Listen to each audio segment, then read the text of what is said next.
Hello दोस्तों, good morning, नमस्कार। आप सभी का स्वागत है आप सभी के अपने यूट्यूब चैनल परीक्षा की शिक्षा में। आई होप कि आप सभी अच्छे ही होंगे और आपकी जो तैयारी अच्छे तरीके से चल रही है। तो जो बच्चे क्लास में फर्स्ट टाइम है, पहली बार है, नए हैं, उन सभी को बता दिया जाए कि हमारे चैनल पे जो आपकी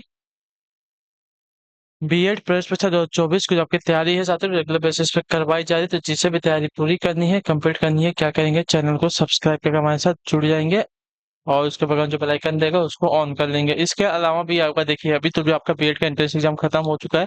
इसके आगे भी जो आपके वन डे एग्जाम जो आने वाले हैं, उनकी तैयारी आपकी हमारे चैनल पर करवाई जाने वाली है। तो उसकी भी तैयारी हमारे चैनल पर आपकी शुरू हो चुकी है धीरे धीरे।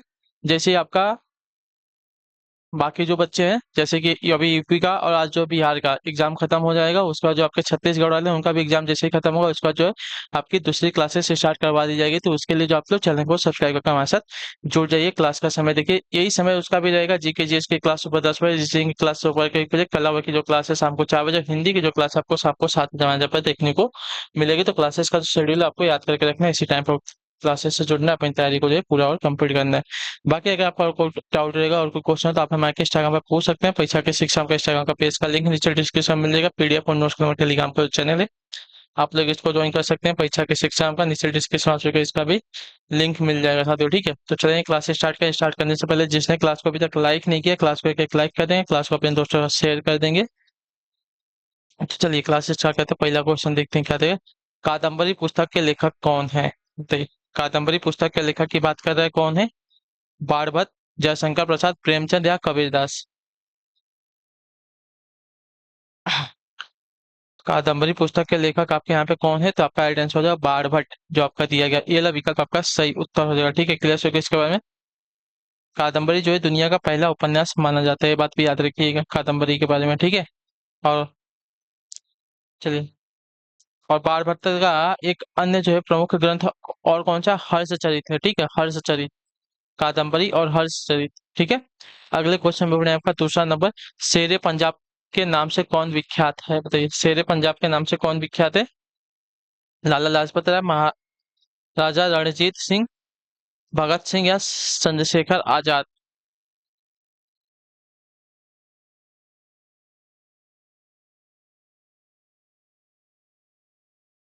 तो आपका सही उत्तर महाराणा रणजीत सिंह, जो आपका दिया गया यहाँ पे बी वाला विकल्प आपका सही उत्तर। सिख साम्राज्य के संस्थापक एवं महान योद्धा महाराजा रणजीत सिंह शेरे पंजाब के नाम से विख्यात हैं। ठीक है, क्लियर है। जो आपका ऑप्शन नंबर बी दिया गया आपका सही उत्तर। अगला है आपका तीसरा नंबर। वह उपभोक्ता वस्तु जिसके आयात के लिए सरकार महत्तम राशि खर्च करती है, क्या है? बताइए, वह उपभोक्ता वस्तु जिसके आयात के लिए सरकार महत्तम राशि खर्चा करती है, क्या है? बताइए। तो आपका सही उत्तर पेट्रोलियम है, जो आपका दिया गया यहाँ पे बी वाला विकल्प आपका सही उत्तर। पेट्रोलियम पदार्थ व उपभोक्ता वस्तु जिसके आयात के लिए सरकार जो है महत्तम राशि खर्च करती है। ठीक है, क्लियर है। चलिए अगले क्वेश्चन पे बढ़ेंगे। आपका चौथा नंबर प्रश्न उत्तर देने की कोशिश करेंगे। सही उत्तर भारत में मुगल साम्राज्य के संस्थापक कौन थे? बताइए।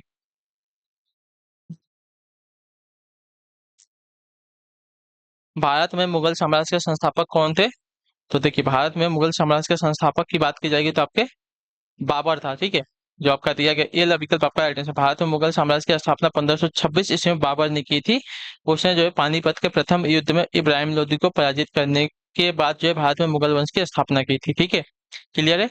चलिए अगले क्वेश्चन पे बढ़े। आपका है 15 नंबर क्वेश्चन है, सॉरी 5वां नंबर क्वेश्चन है, बताने की कोशिश करेंगे। सही तो डेविस कप किस खेल से संबंधित है साथियों? बताइए, डेविस कप जो दिया गया है किस खेल से संबंधित है? क्रिकेट से, फुटबॉल से, लॉन टेनिस से या हॉकी से? तो डेविस कप आपका यहाँ पे लॉन टेनिस से संबंधित खेल हो जाएगा, जो आपका सी ऑप्शन देगा आपका सही उत्तर हो जाएगा। ठीक है, क्लियर है। डेविस कप आपका लॉन टेनिस से संबंधित है। ठीक है, यह एक पुरुष टेनिस स्पर्धा होती है। ठीक है,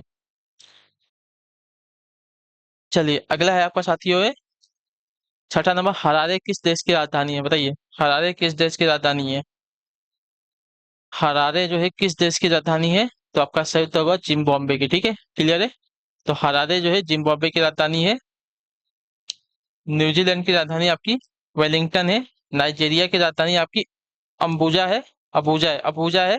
और नामीबिया की राजधानी आपकी विंडहॉक है। ठीक है, क्लियर है। अगला है आपका साथियों है 7वां नंबर प्रश्न बताने की कोशिश करेंगे। सदन निम्नलिखित में से कौन सा लोक नृत्य उत्तर प्रदेश से संबंधित नहीं है, बताइए। चाचरी, कजरी, कावड़ी और चूड़ा। तो यहाँ पे कौन सा लोक नृत्य जो है आपका उत्तर प्रदेश से संबंधित नहीं है, तो आपका सही उत्तर हो जाएगा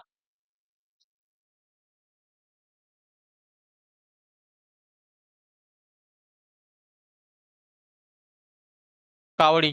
ठीक है, कावड़ी जो है आपका तमिलनाडु राज्य से संबंधित हो जाएगा। ठीक है, कावड़ी जो है तमिलनाडु का लोक नृत्य है। और जो आपका चाचरी, कजरी और झूला दिएगा आपका उत्तर प्रदेश का लोक नृत्य हो जाएगा। ठीक है, अगले क्वेश्चन पे आपका 8वां नंबर प्रश्न बताने की कोशिश करेंगे। राइट आंसर का हो जाएगा साथियों, क्या देगा। निम्नलिखित में से कौन सा उत्तर प्रदेश का राजकीय पक्षी है, बताइए।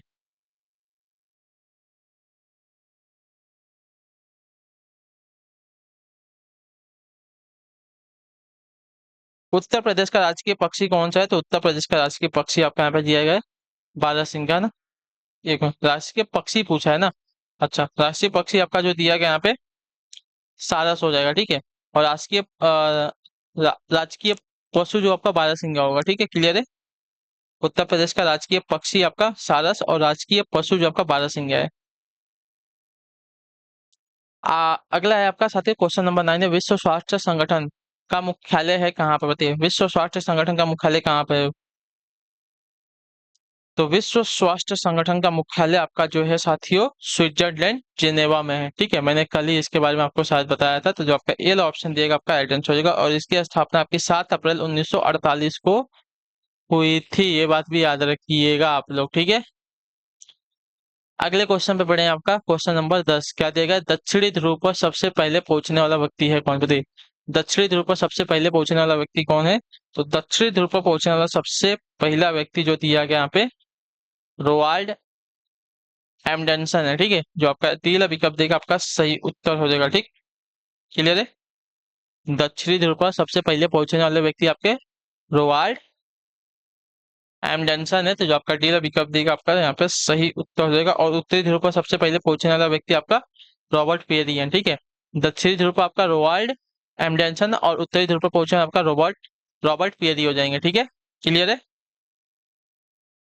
अगले क्वेश्चन पे बढ़ेंगे। आपका 11 नंबर है। ऑस्कर पुरस्कार प्राप्त करने वाले पहले भारतीय व्यक्ति कौन थे, साथियों। इसका सही उत्तर क्या हो जाएगा, बताइए।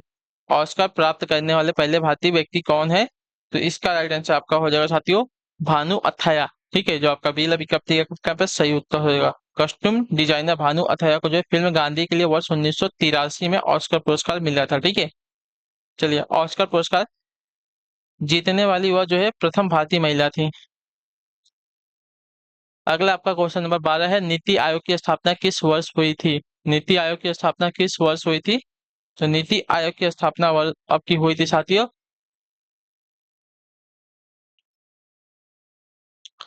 2015 में। ठीक है, योजना आयोग के स्थान पर नीति आयोग की स्थापना वर्ष जनवरी 2015 में हुई थी। ठीक है, नीति आयोग का अध्यक्ष जब के भारत के प्रधानमंत्री होते हैं। ठीक है, क्लियर है। चलिए, अगले क्वेश्चन पे बढ़े आपका 13 नंबर। मृत शरीर पानी में क्यों तैरता है, बताइए। मृत शरीर जो है पानी में क्यों तैरता है, तो आपका राइट आंसर मृत शरीर का जो घनत्व है पानी के घनत्व से कम होता है, इसके वजह से। ठीक है, जो आपका सी वाला विकल्प देगा आपका राइट आंसर। मृत्यु के बाद शरीर में गैस जैसे carbon dioxide, methane, hydrogen sulphide इत्यादि बनने की प्रक्रिया जो है शुरू हो जाती है। मृत शरीर का घनत्व जो है पानी के घनत्व से कम होने लगता है, अतः मृत शरीर जो है पानी में जो है तैरने लगता है। अगला है आपका 14 नंबर प्रश्न बताएंगे। डिगबोई असम किस उद्योग के लिए जाना जाता है, बताइए। डिगबोई असम जो है किस उद्योग के लिए जाना जाता है, लोकोमोटिव के लिए, कच्चे तेल के लिए, कोयला या लौह उद्योग के लिए। तो आपका राइट आंसर यहाँ पे हो जाएगा साथियों कच्चे तेल के लिए। ठीक है, जो आपका बेला विकल्प देगा आपका सही उत्तर। ठीक है, डिगबोई जो है कच्चे तेल उद्योग के लिए जाना जाता है। यहाँ जो है 19वीं सदी के अंत में कच्चे तेल की खोज की गई थी। ठीक है, क्लियर है। अगला है आपका साथियों 15 नंबर। सेज का फुल फॉर्म मतलब पूर्ण रूप क्या है, बताइए। एस सी जेड का फुल रूप क्या हो जाएगा, बताइए। तो एस सी जेड का पूर्ण रूप अपन देखें कि स्पेशल इकोनॉमिक जोन होता है। ठीक है, स्पेशल इकोनॉमिक जोन को कहते हैं। तो आपका जो दिया गया यहाँ पे सी वाला विकल्प आपका राइट आंसर हो जाएगा स्पेशल इकोनॉमिक जोन, सेज का फुल फॉर्म हो जाएगा। ठीक है, क्लियर है। ये प्राय जो है शुल्क मुक्त होते हैं। इन क्षेत्रों में विभिन्न व्यापारों तथा वाणिज्यिक कानून के माध्यम से निवेश को प्रोत्साहित किया जाता है तथा रोजगार को बढ़ावा मिलता है। ठीक है, अगला है आपका 16 नंबर क्वेश्चन, क्या देगा? कंप्यूटर की भाषा में HTTP में एस का तात्पर्य क्या होता है, बताइए। कंप्यूटर की भाषा में आपका जो HTTP होता है, इसमें जो है यच से क्या तात्पर्य है आपका? तो यच से तात्पर्य होता है आपका हाइपर, ठीक है, हाइपर टेक्स्ट ट्रांसफर प्रोटोकॉल, ठीक है, पूरा फुल फॉर्म होता है इसका हाइपर टेक्स्ट ट्रांसफर प्रोटोकॉल। तो इसमें जो आपका यच दिया गया है, इसका तात्पर्य होता है हाइपर, ठीक है, क्लियर है। अगले क्वेश्चन पे बढ़े, आपका 17 नंबर प्रश्न बताने की कोशिश कीजिएगा। संयुक्त प्रथम पंचवर्षीय योजना कब शुरू हुई थी? इसका सही उत्तर क्या होगा? प्रथम पंचवर्षीय योजना की शुरुआत कब की गई थी? तो आपका राइट आंसर हो जाएगा साथियों वर्ष 1951 में, ठीक है, क्लियर है। प्रथम पंचवर्षीय योजना पंडित जवाहरलाल नेहरू द्वारा वर्ष 1951 में प्रस्तुत की गई थी। इस योजना में जो कृषि क्षेत्र को उच्च प्राथमिकता दी गई थी, ठीक है, क्लियर है। क्लियर है, तो फिर अगले क्वेश्चन पे पढ़ेंगे, आपका क्या दिया गया है? 18 नंबर प्रश्न, ठीक है, बताने की कोशिश करेंगे। राइट आंसर का निम्न में से कौन सी फसल जो है रबी की नहीं है? कौन सी फसल आपकी रबी की फसल नहीं है? तो रबी की फसल जो दी गई है यहाँ पे चावल, ठीक है, गेहूं, जौ, चना, ये सभी आपकी रबी की फसल, लेकिन चावल जो आपकी रबी की फसल नहीं है, आपकी खरीफ की फसल है, ठीक है, क्लियर है। चलिए, प्रारंभिक शिक्षा हेतु निर्धारित आयु वर्ग है क्या, बताइए। प्रारंभिक शिक्षा हेतु निर्धारित आयु वर्ग क्या है? तो आपका आइडिया 6 से 14 वर्ष, जो आपका सील विकल्प देगा आपका सही उत्तर होगा, ठीक है, क्लियर। प्रारंभिक शिक्षा का निर्धारित आयु वर्ग आपका 6 से 14 वर्ष है। संविधान अधिनियम 2002 के तहत जो है अनुच्छेद 21 क को जो है मौलिक अधिकार के रूप में शामिल किया गया था, जिससे यह तय हुआ कि 6 से 14 वर्ष के सभी बच्चों को मुफ्त और अनिवार्य शिक्षा प्रदान जो है की जाएगी, ठीक है। अगले क्वेश्चन पे बढ़े, का 20 नंबर बताएंगे। आइटम जब फायान निम्न में से किसके शासनकाल में भारत आया था? चंद्रगुप्त प्रथम के, द्वितीय के, कुमारगुप्त के, या स्कंदगुप्त के? फायान जो है चीनी यात्री था, किसके शासनकाल में भारत आया था? तो आपका आइडेंस हो जाएगा साथियों चंद्रगुप्त द्वितीय के, ठीक है, जो आपका बी विकल्प देगा आपका सही उत्तर होगा, ठीक है, क्लियर है। चंद्रगुप्त द्वितीय के शासनकाल में चीनी यात्री फायान जो है भारत आया था, ठीक है। अगला है आपका 21 नंबर, 21 नंबर बताएगा सही उत्तर। संसद के संयुक्त सत्र का संचालन कौन करता है, बताइए। संसद के संयुक्त सत्र का संचालन कौन करता है? तो आपका राइट आंसर यहाँ पर साथियों लोकसभा का अध्यक्ष, ठीक है, क्लियर है। तो जो आपका दिया गया यहाँ पे डी विकल्प आपका सही उत्तर हो जाएगा, ठीक। चलिए, लोकसभा का अध्यक्ष यानी कि स्पीकर। अगले क्वेश्चन पे पढ़े आपका 22 नंबर, क्या देख खजुराहो में पाए गए ऐतिहासिक स्मारक किस काल के हैं, बताइए। खजुराहो में पाए गए ऐतिहासिक स्मारक जो है किस काल के हैं? तो चंदेल, जो आपका ए विकल्प देगा आपका राइट आंसर। खजुराहो में पाए गए ऐतिहासिक स्मारक जो है चंदेल राजवंश के समय के हैं, ठीक है। खजुराहो स्मारक जो है समूह हिंदू तथा जैन धर्म के स्मारकों का समूह है। यह समूह जो है मध्य प्रदेश के छतरपुर जिले में स्थित है, ठीक है, क्लियर है सभी को इसके बारे में। खजुराहो कहाँ पे स्थित है? तो मध्य प्रदेश के छतरपुर जिले में, ठीक है। और इसमें किसके किसके मंदिर स्मारक समूह स्थित है? तो हिंदू और जैन धर्म के, ठीक है, इतना याद रखिएगा। अगले क्वेश्चन बढ़े आपका 23 नंबर, भारत के ध्वज की लंबाई और चौड़ाई का अनुपातिक माप क्या, बताइए। भारत के ध्वज की लंबाई और चौड़ाई का अनुपातिक माप क्या है? तो 3:2 है, जो आपका बी विकल्प देगा आपका सही उत्तर हो जाएगा, ठीक है, क्लियर है इसके बारे में। चलिए,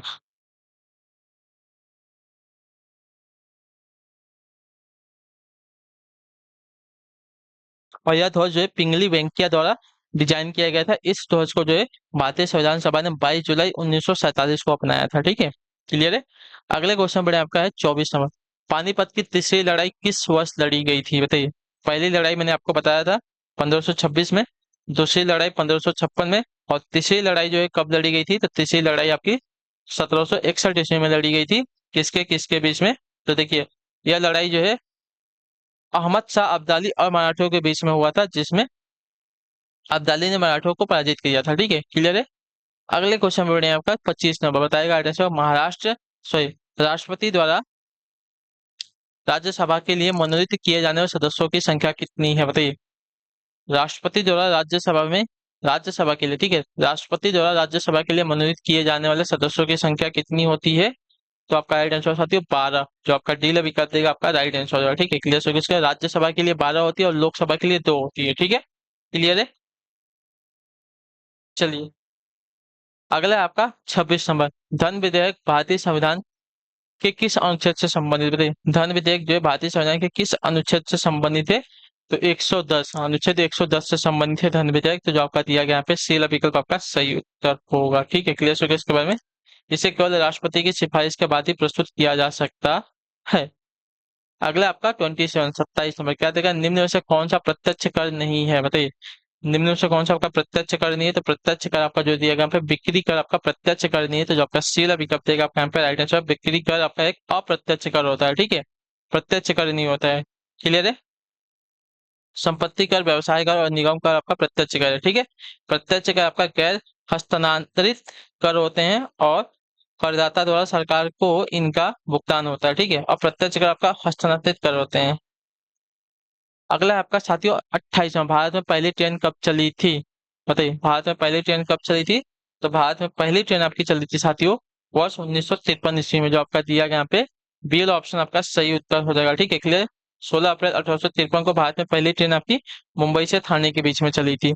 अगला है आपका 29वां प्रश्न, बताने की कोशिश करेंगे। हिंदुस्तान रिपब्लिकन एसोसिएशन की स्थापना निम्न में से किसने की थी, बताइए। हिंदुस्तान रिपब्लिकन एसोसिएशन की स्थापना निम्न में से किसने की थी? तो आपका राइट आंसर यहाँ पे हो जाएगा साथियों सचिंद्र नाथ सान्याल ने, ठीक है। जो आपका दिया गया डी वाला ऑप्शन आपका right answer. Republican Hindustan Republican association की स्थापना आपकी वर्ष 1924 में सचिंद्र नाथ सान्याल, राम प्रसाद बिस्मिल, जोगेश चंद्र चटर्जी तथा चंद्रशेखर आजाद ने मिलकर की थी, ठीक है, क्लियर है। आखिरी क्वेश्चन बताने की कोशिश करेंगे। राइट आंसर भारतीय दलहन शोध संस्थान संस्थान निम्न में से कहाँ पर स्थित, बताइए। भारतीय दलहन शोध संस्थान निम्न में से कहाँ पर स्थित है? जो आपका स्थित है साथियों कानपुर में। जो आपका बी वाला विकल्प देगा आपका सही उत्तर होगा, ठीक है, क्लियर से। इसकी स्थापना वर्ष 1983 में भारतीय कृषि अनुसंधान परिषद द्वारा की गई थी, ठीक है, क्लियर है। तो जो आपका बी वाला विकल्प देगा आपका राइट आंसर। और इसी के साथ जो आपकी क्लास है आज की कंप्लीट होती है। आई होप कि आपको जो क्लास है अच्छी लगी है। अच्छी लगी क्लास को लाइक करिए, चैनल पर पहले चैनल को सब्सक्राइब और हमें जो है अपनी राय कमेंट में जरूर दीजिएगा। हम आपसे मिलते हैं आपकी अगली क्लास है, तब तक के लिए टाटा बाय बाय, जय हिंद जय भारत। आपसे क्लास से जुड़ने के लिए बहुत बहुत ही धन्यवाद साथी।